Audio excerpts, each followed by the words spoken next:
إن الحمد لله نحمده ونستعينه من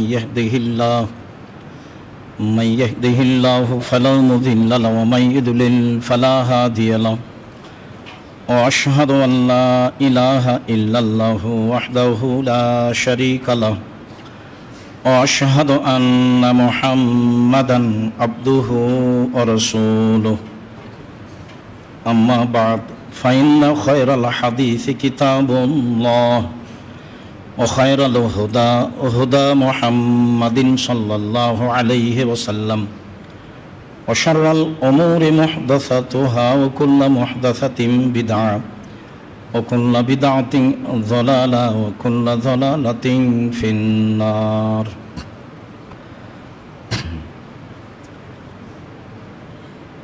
أعوذ بالله من الشيطان الرجيم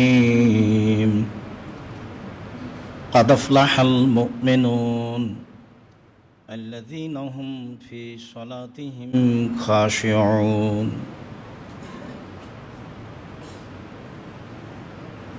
عن أبي هريرة رضي الله تعالى عنه قال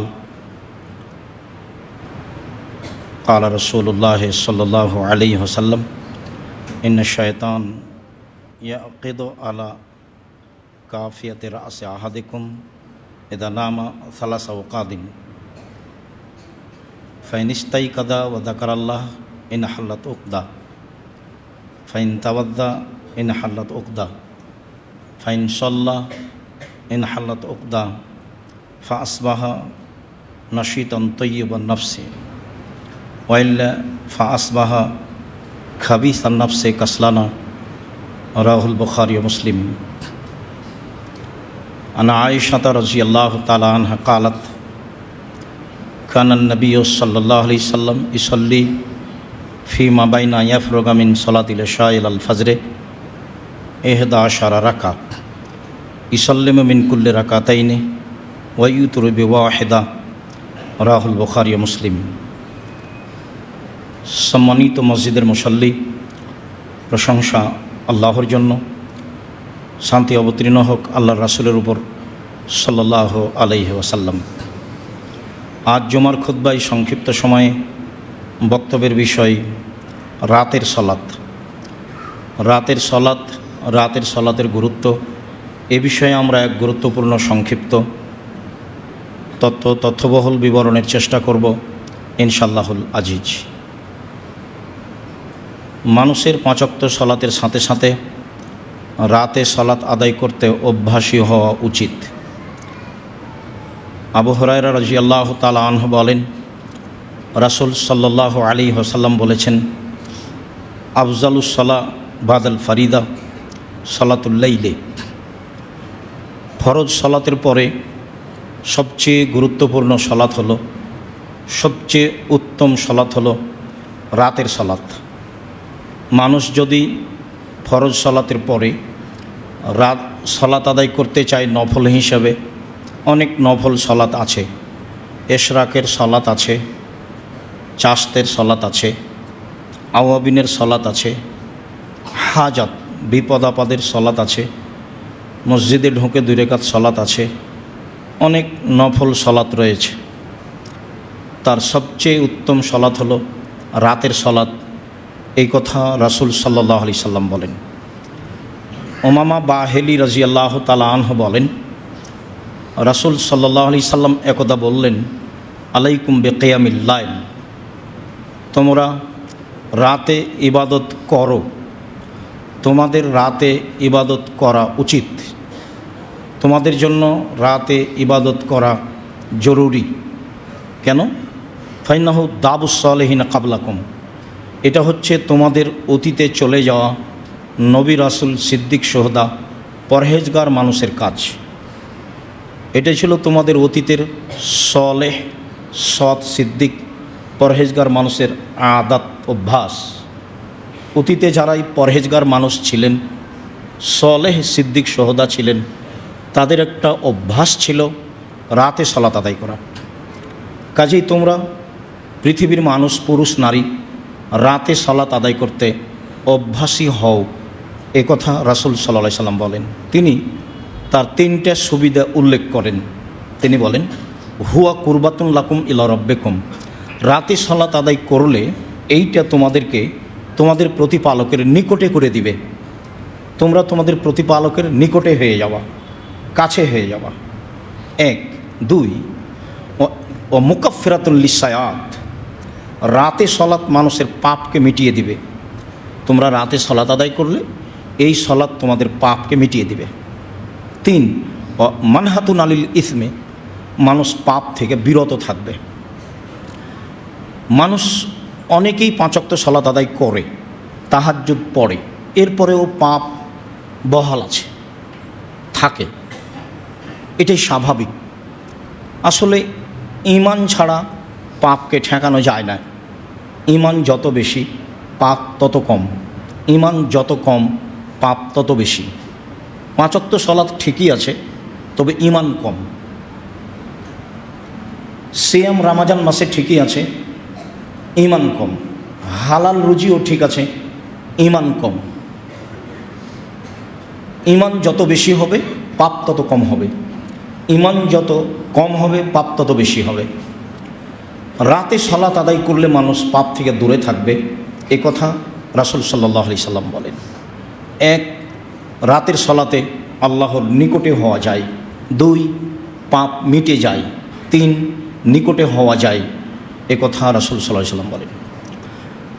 আমর ইবনে আবাসা রাদিয়াল্লাহু তাআলা আনহু বলেন, রাসূল সাল্লাল্লাহু আলাইহি সাল্লাম একদা বললেন, আকরাবু মা ইয়াকুনুর রাব্বু মিনাল আবদে, আল্লাহ মানুষের নিকটে হয় সবচেয়ে বেশি কখন? আল্লাহ নিকটে হয়ে যান মানুষের। আল্লাহ মানুষের নিকটে সবচেয়ে বেশি কোন সময় হন? এটা একটা জিজ্ঞাসা। তো রাসূল সাল্লাল্লাহু আলাইহি সাল্লাম বললেন, ফি জওফিল লাইলিল আখির, রাতের শেষে। রাতের শেষে আল্লাহ তাআলা মানুষের সবচেয়ে নিকটে হয়ে যান। এখন আল্লাহ রাসূল জিজ্ঞাসাকারীকে বলছেন, ফাইনিস্তাতা আন তাকুনা মিম্মা ইয়াযকুরুল্লাহ ফি তিলকা সাআত ফাকুন, তুমি যদি এখন পারো যে এই সময়ে যারা ডাকে তাদের সাথে হতে হোক। তুমি তো জিজ্ঞাসা করলে আল্লাহ মানুষের সবচেয়ে নিকটে কখন হন, মানুষ আল্লাহর নিকটে সবচেয়ে কোন সময় হয়? তো সেটা হলো শেষ রাতে। তুমি পারবা? চেষ্টা করো। তুমি যদি পারো তাদের সাথে হতে হও, এ কথা রাসূল সাল্লাল্লাহু আলাইহি সাল্লাম বলেন। আবু উমামা বাহিলি রাদিয়াল্লাহু তাআলা আনহু বলেন, রাসূল সাল্লাল্লাহু আলাইহি ওয়াসাল্লামকে জিজ্ঞাসা করা হয়েছিল, আয়ু দোয়া আসমা, সবচেয়ে বেশি দোয়া কবুল হয় কখন? মানুষ কোন সময়ে দোয়া করলে তার দোয়াটা বেশি কবুল হবে? তখন রাসূল সাল্লাল্লাহু আলাইহি সাল্লাম বললেন যে জওফাল লাইলিল আখিরা, শেষ রাতে। আর বললেন দোবরা কুল্লি সালাতিন মাকতুবা, প্রত্যেক ফরজ সালাতের পরে। ফরজ সালাতের পরে আমাদের দেশে তো নিয়ম উল্টা হয়ে আছে, প্রায় জায়গাতে, অনেক জায়গাতে কমে গেলেও এখনও যে খুব একটা কম তা নয়। 5 ওয়াক্ত সালাতের পরে সালাম ফিরার পরেই চিল্লাচিল্লি করে দোয়া হয়। আর মাঝহাবি মসজিদে তো বলাই যায় না, সালাম ফিরার সাথে সাথে এক শ্রেণীর মানুষ দাঁড়ায়, আর ইমাম সাহেব কিছুক্ষণ পরেই হাত তুলে কি বলেন, তারপর কিছুক্ষণ পরে আবার দোয়া শেষ করেন। এগুলো একটাও রাসূলের পদ্ধতি নয়। এটা রাসূলের পদ্ধতিকে অবমাননা করা, অপমান করা। কে কাকে বলবে? ধর্ম তো আলেম ওলামার হাতে আল্লাহ রাসূল দিয়ে গেছেন। আল উলামা ওয়ারাসাতুল আম্বিয়া, আলেমগণ হলেন নবীগণের উত্তরাধিকারী। এই বাক্যটা বলার পরে বলছেন যে লাম ইয়রিসু দিনারান ওয়ালা দিরহামা, নবীগণ আলেম ওলামাকে টাকা পয়সার উত্তরাধিকারী করেননি। ওরা নবীগণের মালিক বটে, উত্তরাধিকার বটে, কিন্তু টাকা পয়সার নয়।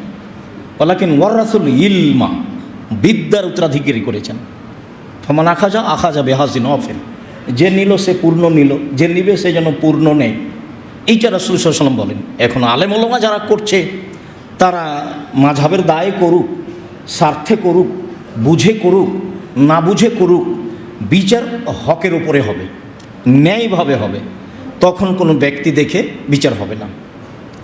কাজেই এটা একটা গুরুত্বপূর্ণ ইবাদত। রাসূল সাল্লাল্লাহু আলাইহি সাল্লাম বললেন, দোয়া কবুল হওয়ার সবচেয়ে বেশি কবুল হওয়ার দুইটা সময়, একটা হলো শেষ রাতে আর একটা হলো ফরজ সলাতের পরে, জিকির আজকার তাসবিহ তাহলিল যে যেমন বলে। আবু হুরায়রা রাদিয়াল্লাহু তাআলা আনহু বলেন, রাসূল সাল্লাল্লাহু আলাইহি ওয়াসাল্লাম বলেছেন, এনজিলু রব্বুনা তাআলা ইলা সামাইদ দুনিয়া হিনা ইয়াবকা সুলুসুল লাইলিল আখিরা। যখন রাতের 3 ভাগের 2 ভাগ পার হয়ে যায়, তখন আল্লাহ তাআলা প্রথম আকাশ থেকে সপ্তম আকাশ থেকে প্রথম আকাশে নেমে আসেন। যখন রাতের 3 ভাগের 2 ভাগ পার হয়ে যায়, তখন আল্লাহ তাআলা সপ্তম আকাশ থেকে প্রথম আকাশে নেমে আসেন। নেমে এসে বলেন, মায়াদুনি ফাস্তাজিব লাহু, কেউ যদি আমাকে ডাকে তাহলে আমি তার ডাকে সাড়া দিব। মায়া সালুনি ফাউতিয়াহু, কেউ যদি আমার কাছে কিছু চায় তাহলে আমি তাকে তা দিয়ে দেব। মাইয়াস্তাগফিরুনি ফাগফিরাল্লাহু, কেউ যদি আমার কাছে ক্ষমা চায় তাহলে আমি তাকে ক্ষমা করে দেব। তো এটা শেষ রাতেই হলো। আল্লাহ তাআলা রাতের 3 ভাগের 2 ভাগ পার হওয়ার পরে নেমে এসে এই কথা বলতে থাকেন। এক শ্রেণীর মানুষ বড় দুর্ভাগ্য যে রাত 2টা 3টায় 12টায় 1টায় শয়। যদি রাত 2টা 3টা 12টা 1টায় শয়, তাহলে ও আল্লাহকে কিভাবে মূল্যায়ন করবেন? আল্লাহ তো তার সাথে কথা বলার জন্যই নেমে এসেছেন। আল্লাহ তো আপনার সাথে কথা বলার জন্যই নেমে এসেছেন। আল্লাহ তাআলা তো আমার সাথে কথা বলার জন্যই নেমে এসেছেন। আল্লাহ নেমে এসেছেন সপ্তম আকাশ থেকে প্রথম আকাশে, আর আমি ঘুমিয়ে আছি, অথচ আমার সাথেই কথা বলতে এসেছেন। তাহলে কেমন হয়ে যায় না? এই কারণে রাসূল সাল্লাল্লাহু আলাইহি ওয়াসাল্লাম বলেছেন, তোমাদের উচিত, তোমাদের অভ্যাসী হওয়া উচিত রাতে সালাত আদায় করা। তাহলে তোমরা কিছু বললে সেটা আল্লাহ মেনে নেবেন। আব্দুল্লাহ ইবনে আমর ইবনে আস রাদিয়াল্লাহু তাআলা আনহু বলেন, রাসূল সাল্লাল্লাহু আলাইহি ওয়াসাল্লাম বলেছেন, মান কামা বিআশরিন লাম ইউক্তাব মিনাল গাফিলিন, কেউ যদি রাতে 10 আয়াত পড়ে, এটা ধরে নিতে হবে সলাতের সাথে, এমনিও পড়লেও হবে। তো কেউ যদি রাতে সলাতে 10 আয়াত পড়ে, তাহলে সে গাফেল মানুষের অন্তর্ভুক্ত নয়, অলস মানুষের অন্তর্ভুক্ত নয়, যারা রাতে উঠে না তাদের অন্তর্ভুক্ত নয়। অমান কামা বে মেয়াতে আয়া অবে মেয়াতিন, আর যে ব্যক্তি 100 আয়াত পড়ল, কুতিবা মিনাল কানিতিন, সে ওই সব লোকের তালিকায় চলে যাবে যারা খুব বেশি পরহেজগার। 100 আয়াত যে ব্যক্তি পড়বে রাতে, তাহলে ও ওই সব তালিকায় চলে যাবে যারা বেশি পরহেজগার। অমান কামা বে আলফিন, আর যে ব্যক্তি রাতে 1000 আয়াত পড়ল, কুতিবা মিনাল কানিতিন, যারা ইবাদতের সর্বোচ্চ মর্যাদার অধিকারী, যাদের বেহিসাব নেকি, অনেক নেকি যাদের, তাদের অন্তর্ভুক্ত হয়ে যাবে। এক, রাতে 10 আয়াত পড়লে আপনি গাফেল নন, অন্তত অলস নন। 2, 100 আয়াত পড়লে যারা ইবাদতে ভালো পর্যায়ের আছে তাদের মধ্যে আপনি। আর 1000 আয়াত পড়লে যারা ইবাদতে সর্বোচ্চ স্তরে আছে তাদের অন্তর্ভুক্ত আপনি। আয়েশা রাদিয়াল্লাহু তাআলা আনহা বলেন, রাসূল সাল্লাল্লাহু আলাইহি ওয়াসাল্লাম বলেছেন, কামুলা মিনার রিজালি কাসীর ওয়ালাম ইয়াকমুল মিন নিসা ইল্লা সালাসা, বহু মানুষ বড় বড় মর্যাদা লাভ করেছে করবে, মানুষই জান্নাতে খুব বড় বড় মর্যাদা লাভ করেছে করবে, তবে মহিলারা তেমন বড় মর্যাদা লাভ করতে পারেনি, মাত্র 3 জন। তখন তিনি বললেন যে ইমরানের মেয়ে ঈসা আলাইহিস সালামের মা মারিয়াম, আর ফেরাউনের স্ত্রী আসিয়া, আর আয়েশা রাদিয়াল্লাহু তাআলা আনহার সম্মান সব মহিলার উপরে। যেমন সারিদ খাদ্য ভালো, সব খাদ্যের উপরে। গোস্তের ঝোলে রুটি ভিজালে তাকে সারিদ বলা হয়। এইভাবে রাসূল সাল্লাল্লাহু আলাইহি সাল্লাম বললেন। বলছিলাম রাতের ইবাদত একটি গুরুত্বপূর্ণ ইবাদত, যা রাসূল সাল্লাল্লাহু আলাইহি সাল্লাম করার জন্য সাহাবীগণকে উদ্বুদ্ধ করেছেন। আবু হুরায়রা রাদিয়াল্লাহু তাআলা আনহু বলেন, রাসূল সাল্লাল্লাহু আলাইহি ওয়াসাল্লাম বলেছেন, ইন্না শায়তানা ইয়াকিদু আলা কাফিয়াতে রাসে আহদিকুম ইযা হুয়া নামা সালাসা ওয়াকাদিন, যখন তোমাদের কোনো ব্যক্তি রাতে ঘুমায়, তখন শয়তান তার মাথার চুলে 3টে গিরা লাগায়। মাথায় চুল থাক না থাক সেই কথা বিবেচনা পড়ে। রাসূল সাল্লাল্লাহু আলাইহি সাল্লাম বলেছেন, যখন তোমাদের রাতে কেউ ঘুমায় তখন শয়তান তার মাথার চুলে 3টে গিরা লাগায়। ওয়াইয়াদরিবু আলা কুল্লি উকদাতিন, প্রত্যেক গিরার উপরে হাত দিয়ে এভাবে থাবা মারে আর বলে যে আলাইকা লাইলুন তবিল ফারকুদ, রাত অনেক আছে ঘুমাও, রাত অনেক আছে ঘুমাও, রাত অনেক আছে ঘুমাও। বুঝতে পারছেন উঠতে মন চায় না কেন? হাদিস তো বুখারী মুসলিম। উঠতে মন চায় না কেন? এত উঠতে ভারী লাগে কেন? মনে হয় যেন সবচেয়ে কঠিন কাজ। কেননা ও তো চেষ্টায় আছে, তার তো জীবন বাজি রেখে সে চেষ্টা চালিয়ে যাচ্ছে, আমাকে পরাজয় করবে, এটা তার জীবন বাজি রেখে চেষ্টা। আমরা তো ওটা বুঝতে পারি না, কিন্তু ও জিদের উপরে আছে। শয়তান খুব জিদের উপরে আছে। তার জিদ হচ্ছে এটাই যে আমাকে আর আপনাকে সে পাপী করবে, এটাই তার সফলতা। এত বড় শক্তি ক্ষমতার অধিকারী, মানুষের রগে রগে চলতে পারে, তার যদি এত শক্তিশালী মজবুত ক্ষমতা থাকে, তাহলে সে তো মানুষকে ঠকাবে। আর কোরআন মাজিদে যে কত জায়গাতে উল্লেখ হয়েছে, আল্লাহ তাআলা বলছেন শয়তান খারাপটাকে ভালো করে দেখায়। যেটাই খারাপ আপনার জীবনের জন্য, তার কাজ হলো সেটা আপনাকে সুন্দর করে দেখাবে। একটা পাপের কাজ আপনাকে সুন্দর করে দেখাচ্ছে, এমনভাবে পাপের কাজটাকে সাজাচ্ছে যে আপনি ভাবছেন যে হ্যাঁ, পাপটা হলে এটা সহজে করা যায়, এটা পাপ হলেও সহজে করা যাবে, এভাবে করলে এটা সহজ হয়, একবার এইভাবে আপনার কাছে সাজিয়ে তুলছে। এটাই তার কাজ। রাসূল সাল্লাল্লাহু আলাইহি সাল্লাম বলছেন ফাসবাহা ফাইনিস্তাইকাদা, ও যদি এখন রাতে উঠে যায়, ফাযাকার আল্লাহ, উঠেই যদি বলে আলহামদুলিল্লাহিল্লাযী আহয়ানা বাদামা আমাতানা ওয়া ইলাইহিন নুশুর, সে আল্লাহর প্রশংসা যে আল্লাহ মরার পরে জীবিত করলো, মারলেন এবং জীবিত করলেন। মারতেও পারেন, জীবিতও করতে পারেন। আগে মারলেন, তারপরে জীবিত করলেন, মরণ দিলেন, এখন আবার আত্মা ফেরত দিলেন। যার জন্য অন্য জায়গাতে একটা দোয়া আছে যে ফাইন আরসালতাহা ফাগফিরলাহ, ফাইন আমসাকতাহা ফাগফিরলাহ, তুমি যদি আত্মা ফেরত না দাও তাহলে তুমি এটাকে ক্ষমা করে দিও, আর যদি তুমি ফেরত দাও তাহলে হেফাজত করিও আরও 5টা মানুষকে, যেভাবে হেফাজত করো। আত্মা ফেরত দিলে আমাকে হেফাজত করো, আর যদি আত্মা ফেরত না দাও তাহলে এটা ক্ষমা করে দাও। তো যে ব্যক্তি ঘুম থেকে উঠলো এবং এটা বলল, তো ইনহাল্লা তোকদা, একটা গিরা খুলে গেল। ফাইন তাওয়াদ্দা ইনহাল্লা তোকদা, যদি অজু করে তাহলে আর একটা গিরা খুলে গেল। ফাইন সল্লা ইনহাল্লা তোকদা, যদি সলাত আদায় করে তাহলে আর একটা গিরা খুলে গেল। তাহলে ঘুম থেকে উঠলো, দোয়া পড়লো, তাতে একটা খুলে গেল। খালি পড়লেই খুলে যাবে। ও যেমন ক্ষমতা রাখে আল্লাহ তেমন ব্যবস্থা করেছেন, ও যেমন ক্ষমতা রাখে আল্লাহ তেমন ব্যবস্থা করেছেন। মানুষ যদি হাত দিয়ে খুলতো তাহলে তো কঠিন ছিল, সেটা তো মানুষের নাগালের বাইরে চলে যেত। এমন একটা পদ্ধতি বলে দিলেন যা পুরুষ নারীর জন্য সহজ। ঘুম থেকে উঠবে রাতে, দোয়া পড়বে, একটা খুলে যাবে, অজু করবে আর একটা খুলে যাবে, সলাত আদায় করবে আর একটা খুলে যাবে। ফাসবাহা নশীতান তাইয়্যিবান নাফসে, এখন সে সকাল করবে খুব উৎফুল্ল মনে, আনন্দ চিত্তে, অলসতা ছাড়াই, উৎফুল্ল আত্মায়, আনন্দ চিত্তে, খুশি হয়ে সে সকাল করবে। ওয়াইল্লা ফাসবাহা খাবিসা নাফসে কাসলানা, আর যদি ও না করে তাহলে সব দেখবেন সকালে মুখখান কেমন যেন একেবারেই কেমন হয়ে আছে, ঘিনঘিনা মনে হচ্ছে, করে খারাপ লাগছে, মুখটা বিকট হয়ে আছে।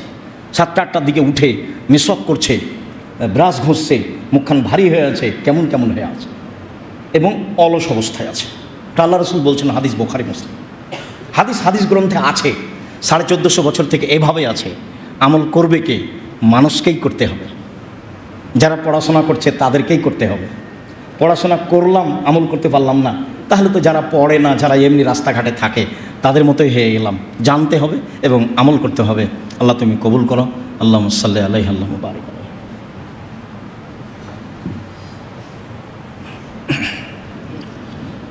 আলহামদুলিল্লাহ ওয়াহদা ওয়াসসালাতু ওয়াসসালামু আলা মান লা নাবিয়্যা বা'দা। আল্লাহ তাআলা বলেন, কাদ আফলাহাল মুমিনুন আল্লাযীনা হুম ফি সলাতিহিম খাশিউন, ওরাই সফল হলো যারা ভয় ভীতি নিয়ে সলাত আদায় করলো। মনোযোগ সহকারে সলাত আদায় করতে হবে। রাতে উঠে নফল সলাত আদায় করতে হবে ভয় ভীতি নিয়ে, মনোযোগ সহকারে, তাহলে সফল হওয়া যাবে। আল্লাহ তাআলা বলছেন ওইসব মুমিনই সফল হলো যারা ভয় ভীতি নিয়ে সালাত আদায় করলো। এমনিতেই স্বাভাবিকভাবে বেখেয়াল ইবাদত করলে এই ইবাদত অত গ্রহণীয় হবে না। আয়েশা রাদিয়াল্লাহু তাআলা আনহা বলেন, কানান নবী সাল্লাল্লাহু আলাইহি সাল্লাম ইসাল্লি ফিমা বাইনা ইয়াফরুগা মিন সালাতিল ইশা ইলাল ফজরে 11 রাকাত। আল্লাহ রাসূল সাল্লাল্লাহু আলাইহি সাল্লামের নীতিগত অভ্যাস ছিল, নিয়মিত অভ্যাস ছিল, কানা ইসাল্লি, তিনি নিয়মিত রাতে সালাত আদায় করতেন। এশার পর থেকে নিয়ে ফজর পর্যন্ত সময়ে 11 রাকাত সালাত। তাহলে বোঝা যাচ্ছে যে তাহাজ্জুদ পড়ার সময় শুরু হয় এশার সালাতের পর থেকেই, একবারে ফজরের আজান পর্যন্ত। যদিও একাধিক হাদিসে প্রমাণ হয় যে শেষ রাতে তিনি উঠতেনও শেষ রাতে, কিন্তু আয়েশা রাদিয়াল্লাহু তাআলা আনহা বলেন যে এশার সালাতের পর থেকে নিয়ে ফজর পর্যন্ত সময়ে তিনি 11 রাকাত সালাত আদায় করতেন। তাতে তিনি ইসাল্লামু মিন কুল্লি রাকাতাইনে প্রত্যেক 2 রাকাতের পরে সালাম ফিরতেন। ওয়া ইউতিরু বিওয়াহিদাতিন, 1 রাকাত বিতির পড়তেন। উল্লেখ্য যে 3 রাকাতের হাদিসও বুখারী মুসলিম, 5 রাকাতের হাদিসও বুখারী মুসলিম, 1 রাকাতের হাদিসও বুখারী মুসলিম। তবে রাসূল 1 রাকাত বেশি পড়তেন, এই হাদিস অনেক বেশি। 1 রাকাতের হাদিস বেশি, 3 রাকাত পড়েন ভালো, 5 রাকাত পড়েন ভালো, তবে 1 রাকাত বেশি পড়ার চেষ্টা করেন, এটা সবচেয়ে বেশি ভালো। যদিও ভারত, বাংলাদেশ, পাকিস্তানের এক শ্রেণীর মানুষ বলছে যে বিতরি কি আবার 1 রাকাত হয়,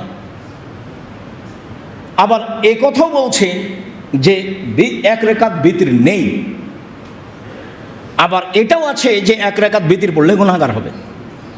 একটা মোটামুটি বিবরণ দেওয়া আছে রাসূল সাল্লাল্লাহু আলাইহি সাল্লামের সালাত বনাম প্রচলিত সালাত। শুধু যাওয়া আসা নয়, নিজে কিছু বই পুস্তক কিনবেন, আহাল পরিবারকে কিনতে বলবেন, ভাই বোন আত্মীয় স্বজনকে কিনে দিবেন, দোকানপাটে বসে তো খাওয়ার জন্য অনেককেই বলেন, দাওয়াতও দেন। তো সেইটাতে কি আসলে এমন নেকি হবে? যদি বই পুস্তক আত্মীয় স্বজনকে দেন, যেখানে অনেকে আমরা যেতে পারি না সেখানে দিয়ে আসলেন, আপনিও লাভবান হবেন, আমরাও লাভবান হব। জানি না যারা আসেন তারা সবাই আল ইতিসাম পত্রিকা পড়েন কিনা। পত্রিকা কিন্তু আপনাদের জন্যই লেখা হয়, অনেক পয়সা খরচ আছে আল ইতিসাম পত্রিকার পিছনে। টাকা কিন্তু আমি বানাই না, এখানে টাকসাল নেই, টাকা কিন্তু আপনাদের।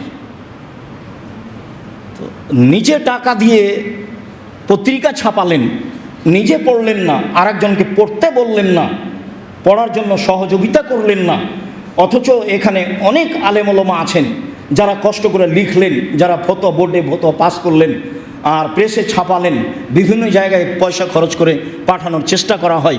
আপনি অমনোযোগী থাকলেন এত বড় একটা কাজ থেকে কেন? সালাতের উপরে বইটা পড়ুন, পড়া ভালো হবে, আমিও বুঝবো, আপনিও বুঝবেন।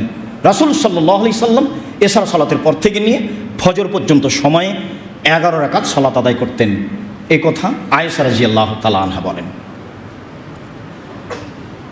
মুআয ইবনে জাবাল রাদিয়াল্লাহু তাআলা আনহু বলেন, রাসূল সাল্লাল্লাহু আলাইহি ওয়াসাল্লাম বলেছেন, মা মিন মুসলিমিন ইয়াবিতু আলা যিকরিন তাহিরান, যে কোনো মানুষ অজু অবস্থায় রাতে ঘুমায়, যে কোনো মানুষ অজু অবস্থায় রাতে ঘুমায়, যে কোনো পুরুষ নারী অজু অবস্থায় রাতে ঘুমায়, ফায়াতাআররা মিনাল লাইলি, শেষ রাতে উঠে, কথা আবার ফিরে আসলো, শেষ রাতে উঠে, ফায়াসালুল্লাহ ফিহা খায়রান, তারপর শেষ রাতে উঠে আল্লাহর কাছে কিছু চায়, ফাআতাহুল্লাহু ইয়াহু, তাহলে আল্লাহ তাকে দিবেন, এটা জরুরি, দিবেনি।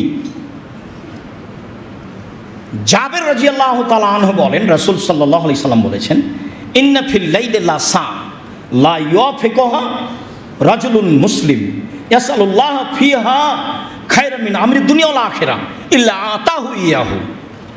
জাবের রাদিয়াল্লাহু তাআলা আনহু বলেন, আল্লাহর নবী বলেছেন, রাতে একটা সময় আছে, অবশ্যই সেটা শেষ রাতে, রাতে একটা সময় আছে, অবশ্যই সেটা শেষ রাতে, যেই সময়ের মুখামুখি যে ব্যক্তি হতে পারবে, যে কোনো পুরুষ নারী ওই সময়ের মুখামুখি হলো, ফায়াসালুল্লাহ ফিহা খায়রান মিন আমরি দুনিয়া ওয়াল আখিরা, ইহকালের কল্যাণ চাইলো, পরকালের কল্যাণ চাইলো, ইহকালে কিছু চাইলো যা তার প্রয়োজন, পরকালে কিছু চাইলো, যা চাইও।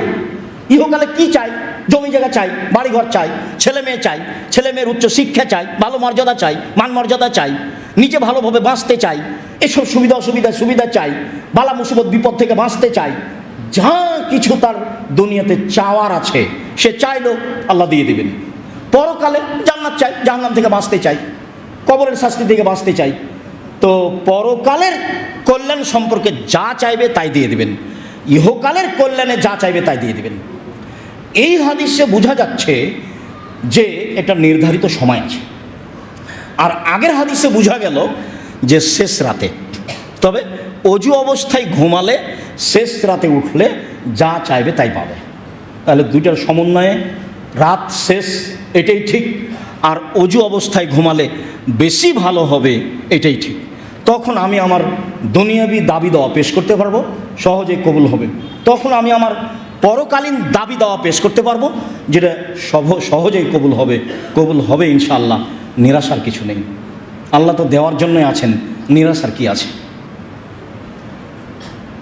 উবাদা ইবনে সামিত রাদিয়াল্লাহু তাআলা আনহু বলেন, রাসূল সাল্লাল্লাহু আলাইহি সাল্লাম বলেছেন, মান আররা মিনাল লাইলি, যে ব্যক্তি শেষ রাতে উঠল, ঘুম থেকে শেষ রাতে জাগলো, ফাকালা, তারপরে বলল, লা ইলাহা ইল্লাল্লাহু ওয়াহদাহু লা শারীকা লাহু, আল্লাহ ছাড়া কোনো মাবুদ নেই, তার কোনো শরীক নেই। লাহুল মুলকু ওয়া লাহুল হামদু, রাজত্ব তার, প্রশংসা তার, রাজত্ব তার, প্রশংসা তার, রাজত্ব তার, প্রশংসা তার। ওয়া হুয়া আলা কুল্লি শাইইন কাদির, তিনি সর্বশক্তিমান। তারপরে বলল, সুবহানাল্লাহি আলহামদুলিল্লাহি ওয়া লা ইলাহা ইল্লাল্লাহু আল্লাহু আকবার। সুবহানাল্লাহি, আল্লাহর পবিত্রতা বর্ণনা করি, আলহামদুলিল্লাহ, প্রশংসা আল্লাহর, সুবহানাল্লাহি আলহামদুলিল্লাহি ওয়া লা ইলাহা ইল্লাল্লাহ, আল্লাহ ছাড়া কোনো মাবুদ নাই, আল্লাহু আকবার, আল্লাহ সবচেয়ে বড়। তারপরে বলল, লা হাওলা ওয়ালা কুওয়াতা ইল্লা বিল্লাহ, বাহ্যিকভাবে আন্তরিকভাবে নড়াচড়া করার কোনো শক্তি নাই, আমি নিজে কিছুই করতে পারি না, আমি একটা জড় বস্তু, যা কিছু করি যা কিছু হয় তার ক্ষমতার ভিত্তিতে। ফাইন দাউস্তু জিবালাহ, এখন যদি কিছু দোয়া করে, আর যেটাও করবে সেটা আল্লাহ মেনে নেবেন, যেটাও বলবে সেটা আল্লাহ দিয়ে দিবেন, যেটাও চাইবে সেটা আল্লাহ দিয়ে দিবেন। ফাইন তাওয়াদ্দা ওয়া সাল্লা ফাকাবালাত সালাতুহু, এখন যদি অজু করে আর সালাত আদায় করে তাহলে তার সালাত কবুল হবে। তাহলে বোঝা যাচ্ছে যে এই দোয়া ঘুম থেকে উঠে, অজুর আগেই, ঘুম থেকে উঠেই, লা ইলাহা ইল্লাল্লাহু ওয়াহদাহু লা শারীকা লাহু লাহুল মুলকু ওয়া লাহুল হামদু ওয়া হুয়া আলা কুল্লি শাইইন কাদির সুবহানাল্লাহি ওয়া আলহামদুলিল্লাহি ওয়া লা ইলাহা ইল্লাল্লাহু আল্লাহু আকবার লা হাওলা ওয়া লা কুওয়াতা ইল্লা বিল্লাহ।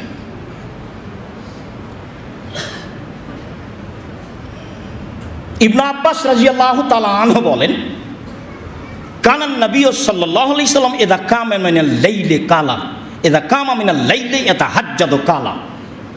ইবনে আব্বাস রাদিয়াল্লাহু তাআলা আনহু বলেন, রাসূল সাল্লাল্লাহু আলাইহি সাল্লাম যখন রাতে উঠতেন তাহাজ্জুদের জন্য, রাসূল সাল্লাল্লাহু আলাইহি সাল্লাম যখন রাতে উঠতেন তাহাজ্জুদ সালাতের জন্য, তখন তিনি বলতেন, আল্লাহুম্মা লাকাল হামদু আনতা কাইয়্যুমুস সামাওয়াতি ওয়াল আরদ ওয়া মান ফিহিন্না, হে আল্লাহ প্রশংসা তোমার, আসমান জমিন এবং এর মধ্যে যা কিছু রয়েছে সব কিছুর প্রতিষ্ঠাতা তুমি।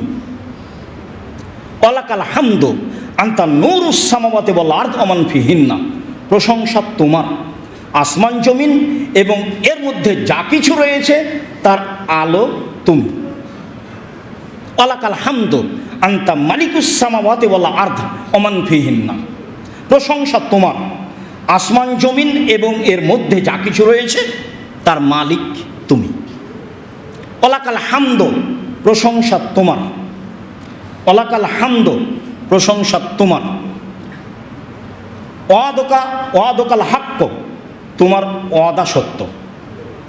অকৌলকা হাক্কুন, তুমি যে কথা বলেছো কোরআন হাদিসে কিয়ামত দুনিয়ার ব্যাপারে তা সত্য। অলিকাওকা হাক্কুন, বিচারের মাঠে তোমার সাথে মানুষের সাক্ষাৎ হবে, এইটাও সত্য। অল জান্নাতু হাক্কুন, জান্নাত সত্য। ও নারও হাক্কুন, জাহান্নাম সত্য। ও নবিউল্লাহ হাক্কুন, নবীগণ সত্য। ও মোহাম্মদুল হাক্কুন, মোহাম্মদ সত্য। ও সাআত হাক্কুন, কিয়ামত সত্য। এগুলো সব ঘটবে। আল্লাহুম্মা লাকা আসলামতু, হে আল্লাহ আমি তোমার নিকট নিজেকে সমর্পণ করলাম। অবেকা আমান্ত, আমি তোমাকে মেনে নিলাম। অবেকা আনাপ্ত, আমি তোমার দিকে অভিমুখী হলাম। অবেকা খাসান্ত, আমার কথাবার্তা তোমার নিকটে। অলাইকা হাকান্ত, আমি তোমাকে বিচারক হিসাবে মেনে নিয়েছি। ফাগফিরলি মা কাদ্দামত অমা আক্ষার্ত অমা আশ্রার্ত অমা আলান্ত অমান্ত আলাম বিহিমিন, তুমি আমাকে ক্ষমা করে দাও যা আগে করেছি, যা পরে করেছি, যা প্রকাশ্যে করেছি, যা গোপনে করেছি, আর যা তুমি জানো আমি জানি না। তুমি জানো কখন কোন পাপ করেছি, আমি সেটা ভুলে গেছি। আগের পরের, গোপনে প্রকাশ্যে যা করেছি ক্ষমা করে দাও, আর যা তুমি জানো আমি জানি না সেটাও ক্ষমা করে দাও। আন্তাল মুকাদ্দেমু ও আন্তাল মুআক্খিরু, তুমি আগে থেকে আছো, চিরদিন থাকবে। লা ইলাহা ইল্লা আনতা, তুমি ছাড়া কোনো মাবুদ নাই। ওয়া লা ইলাহা গায়রুকা, তুমি ছাড়া সত্যি কোনো মাবুদ নেই, তুমি ব্যতীত সত্যি কোনো মাবুদ নাই। এই কথা রাসূল সাল্লাল্লাহু আলাইহি ওয়াসাল্লাম বলতেন রাতে ঘুম থেকে উঠেই। তাহলে আগে আমরা ওইটা পড়ি, তারপর এইটা, আর একটা হাদিস পড়ি, তারপর ফলাফলে আসব। ইবনে আব্বাস রাদিয়াল্লাহু তাআলা আনহু বলেন, বিত্তু ইনদা খালাতি মাইমুনাতা লাইলাতান, আমি আব্দুল্লাহ ইবনে আব্বাস একদা আমার খালা মাইমুনার কাছে রাতে ছিলাম। আমি আব্দুল্লাহ ইবনে আব্বাস আমার খালা মাইমুনার কাছে রাতে ছিলাম। নবী ইনদাহা, তাকদীর বশত সেই দিন আবার আল্লাহর নবী আমার খালার কাছে ছিলেন। আমি একদা রাতে আমার খালার কাছে ছিলাম, সেই দিন তাকদীর বশত দেখি আল্লাহ রাসূল আমার খালার কাছে। ফাতাহাদ্দাসা মা আহলিহি সাআতান, দেখলাম তিনি তার স্ত্রীর সাথে, পরিবারের সাথে কিছু কথা বললেন। কি কথা হতে পারে? সাংসারিক হতে পারে, ইবাদত বান্দেগীর হতে পারে, প্রয়োজনীয় কোনো সমস্যা হতে পারে। প্রয়োজনীয় কথা তিনি স্ত্রীদের সাথে বলতেন, সমস্যার কথা তিনি স্ত্রীদের সাথে বলতেন। খাদিজাকে বলছেন, খাদিজা আমার যে কি হয়, আমি মারা যাই না কি, গাড়ে হিরেই আজকে যা কিছু ঘটলো তা তো ঘটলই, তুমি আমাকে কম্বল দিয়ে জড়িয়ে ধরো। উনি ভয় পেয়ে এগুলো বলছেন, তাহলে নিজের কথা তিনি স্ত্রীকে বলতেন। তার স্ত্রী বলেন, বলেন কি আপনি, কাল্লা কখনো নহে, অসম্ভব, এটা হতে পারে না, আপনি মারা যাবেন মানে এইটা কি? আরে আপনি তো অসহায় মানুষের পাশে দাঁড়ান, আপনি নিঃস্ব মানুষকে সহযোগিতা করেন। এগুলো তিনি কারণ উল্লেখ করলেন। অসহায় মানুষের পাশে দাঁড়ালে আল্লাহর সাহায্য থাকে ভিন্ন। এই জন্য মানুষকে ব্যবসা করতে হবে বড় থেকে বড় অসহায় মানুষের পাশে দাঁড়ানোর জন্য, সরকারকে উঠানো বসানোর জন্য নয়। টাকার দাম আছে, টাকা ইনকাম করতে হবে অসহায় মানুষের পাশে দাঁড়ানোর জন্য। আর আপনি বলেন কি, আপনার এভাবে দুর্ঘটনা হবে মানে? আপনি তো অসহায় মানুষের পাশে দাঁড়ান, নিঃস্ব মানুষের সহযোগিতা করে থাকেন, আত্মীয়তা সম্পর্ক বজায় রাখেন। আত্মীয়তা সম্পর্ক বজায় রাখা খুবই কঠিন। ভাই ভাই টিকা যায় না, ভাই ভাই ঠাঁই ঠাঁই। এমন গণ্ডগোল করলো দুই ভাই আমাদের গ্রাম আমার চোখের সামনে, যে ঢেঁকিটা কেটে ভাগ করে নিল। এটা আমার দৃশ্য খুব মনে পড়ে। তারপরে বলছে যে এখানে তো থাকবো না, এমন এক জায়গায় চলে যাব এই জমি বিক্রি করে, এমন এক মানুষের হাতে যে মানুষ তোকে গুতা দিতে পারে। ওর ভাইকে বলছে এভাবে, জমিটা ওর ভাইকে দেবে না। তো আত্মীয়তা সম্পর্ক বজায় রাখা খুব কঠিন, দল সংগঠন করলে আরও কঠিন, মানে টিকাই কঠিন। এগুলোর ভিত্তি হচ্ছে শত্রুতা দিয়ে, হিংসা বিদ্বেষ দিয়ে একজন আর একজনের সাথে টিকতে পারবে না, এর ভিত্তি ভালো নয়। তো আপনি টিকবেন কি দিয়ে? খালি ও জেহেন, মস্তিষ্ক খালি রাখতে হবে। কারো ভালোবাসা এখানে নেই। যেখানে কোরআন এবং সহিহ হাদিস আছে সেখানে আমি আছি, তাহলে আপনি সহজ পথ পাবেন, আপনার জন্য হবে সহজ পথ, তাছাড়া কঠিন হয়ে যাবে। রাসূল সাল্লাল্লাহু আলাইহি সাল্লাম উম্মু সালমাকে বলছেন, উম্মু সালমা, আচ্ছা কেউ তো হুদায়বিয়ার যুদ্ধ থেকে ফিরে যেতে চায় না, আবার এখানে আমি কুরবানি করতে বলছি, কেউ কুরবানি করতে চায় না। কেউ যে কুরবানি করতে চায় না, এখন কি করা যায়? তখন উম্মু সালমা রাদিয়াল্লাহু আনহা বলছেন, আরে আপনি নিজেরটা করে ফেলেন না আগে, তাহলে দেখা যাবে কি হয়। বলে হ্যাঁ ঠিক ঠিক আছে। আল্লাহ রাসূল স্ত্রীর কথা শুনে নিজে কুরবানি করলেন। তো সব সাহাবী দেখলেন আর কি করা যায়। যেই সাহাবী না বলতেই পায়ের জুতা খুলে দেন, সেই সাহাবীকে আর এখন কুরবানি করতে দেরি করবেন? তো আল্লাহ রাসূল বললেন উম্মু সালমাকে, উম্মু সালমা কি করা যায়, কেউ যে কুরবানি করতে চায় না, তা আপনি চিন্তা করছেন কেন, আপনি নিজেরটা করে ফেলেন না, তাহলে দেখবেন কি হয় অবস্থা। তো ঠিকই করে ফেললেন। তো আমি সেদিন ছিলাম আমার খালার কাছে। আল্লাহ রাসূল তার পরিবারের সাথে কিছুক্ষণ কথা বললেন। কি বললেন? প্রয়োজনীয় কিছু বললেন। রাকাদা, তারপর তিনি ঘুমিয়ে গেলেন। ফালাম্মা কানা সুলুসুল লাইলিল আখিরা, যখন রাতের 3 ভাগের 2 ভাগ পার হয়ে গেল, কাদা, দেখলাম তিনি উঠে বসলেন। মানে আমি ছোট হলে কি হবে, আব্দুল্লাহ ইবনে আব্বাস বললেন বুদ্ধির অভাব নেই, পরিস্থিতি খুব লক্ষ্য করতে পারেন। উনি নিজে গিয়ে সালাতে দাঁড়িয়েছিলেন, তো দাঁড়িয়েছিলেন বাম দিকে, আমি বাম দিকে দাঁড়ালাম। তখন আমার মাথার সামনের চুল ধরে পিছন দিক দিয়ে টেনে তিনি আমাকে ডান দিকে করে দিলেন। তো উঠলেন, উঠে বসলেন। ফানাজারা ইলা সামাই, আকাশের দিকে তাকালেন। উঠে বসেই আকাশের দিকে লক্ষ্য করছেন। বাড়ি ঘর আর কি ভাঙাচোরা একরকম কি আছে, আমরা তো অনেক জায়গায় তাহলে আকাশ দেখাই যায় না। তো আকাশের দিকে দেখলেন, আর আকাশ এত আলো বাল্ব জ্বলছে যে আকাশ ভালো করে বোঝাই যায় না, সময়ের গতি। আকাশের দিকে তাকালেন, দিয়ে বলতে লাগলেন, ইন্না ফি খালকিস সামাওয়াতি ওয়াল আরদ ইখতিলাফিল লাইলি ওয়ান নাহার লায়াতিন লিউলিল আলবাব। নিশ্চয়ই আসমান জমিনের সৃষ্টিতে আর রাত দিনের আসা যাওয়াতে জ্ঞানী মানুষের জন্য নিদর্শন রয়েছে। কিভাবে আসে রাত, কিভাবে যায় রাত, কিভাবে আসে দিন, কিভাবে যায় দিন, কিভাবে আকাশ সৃষ্টি, কিভাবে জমিন সৃষ্টি, জ্ঞানী মানুষের জন্য এতে নিদর্শন রয়েছে। তারা কারা? আল্লাযীনা ইয়াযকুরুনাল্লাহা কিয়ামান ওয়া কুউদান ওয়া আলা জুনুবিহিম ওয়া ইয়াতাফাক্কারুনা ফি খালকিস সামাওয়াতি ওয়াল আরদ। যারা দাঁড়ানো অবস্থায়, শোয়া অবস্থায়, বসা অবস্থায় আল্লাহকে ডাকে। মানে রাতে লম্বা সময় কিরাত করতে হবে, বসে তাসবিহ তাহলিল জিকির আজকার করতে হবে, শুয়ে গিয়েও দোয়া পড়তে হবে, যত দোয়া আছে। যারা আল্লাহকে ডাকে দাঁড়িয়ে, বসে, শুয়ে, এবং আসমান জমিনের সৃষ্টি নিয়ে চিন্তা করে, একটু ভাবা উচিত, একটু ভাবতে হবে। যারা ভাবে তারা হলো জ্ঞানী মানুষ। তারপরে বলে, রব্বানা মা খালাকতা হাযা বাতিলান সুবহানাকা ফাকিনা আযাবান নার।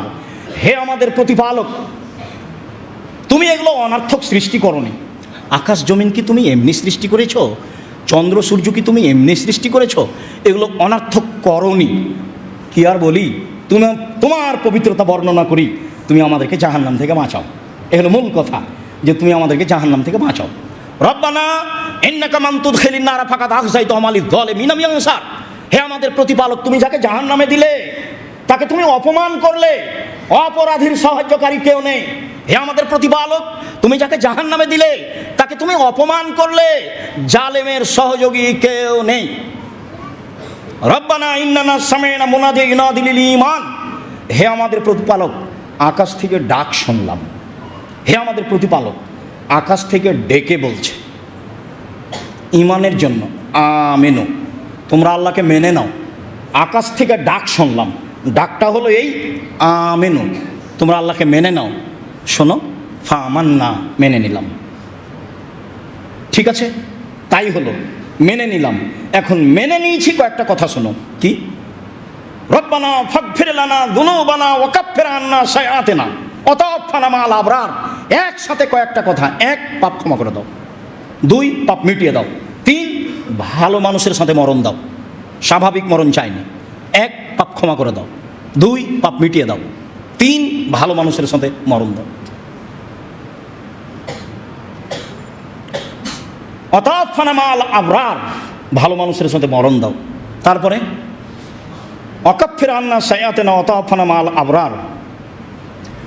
তারপরে তুমি যে ওয়াদা করেছো নবী রাসূলের সাথে, মা ওয়া'আদতানা আলা রাসূলিকা, তুমি যে ওয়া'আতিনা মা ওয়া'আদতানা আলা রাসূলিকা, রসুলদের মাধ্যমে যা কিছু দেওয়ার ওয়াদা করেছো, ঈমান আনলে এই পাবো, তাসবিহ পড়লে এই পাবো, ক্ষমা চাইলে এই পাবো, দুনিয়া চাইলে এই পাবো, যত ওয়াদা করেছো তুমি যে আমি করলে তুমি দিয়ে দিবা, সেটা দিয়ে দাও, সেটা দিয়ে দাও। ইন্নাকা লা তুখলিফুল মিয়াদ। তুমি তো ওয়াদার খেলাপ করো না, তুমি ওয়াদা পূর্ণ করো, তুমি ওয়াদার খেলাপ করো না।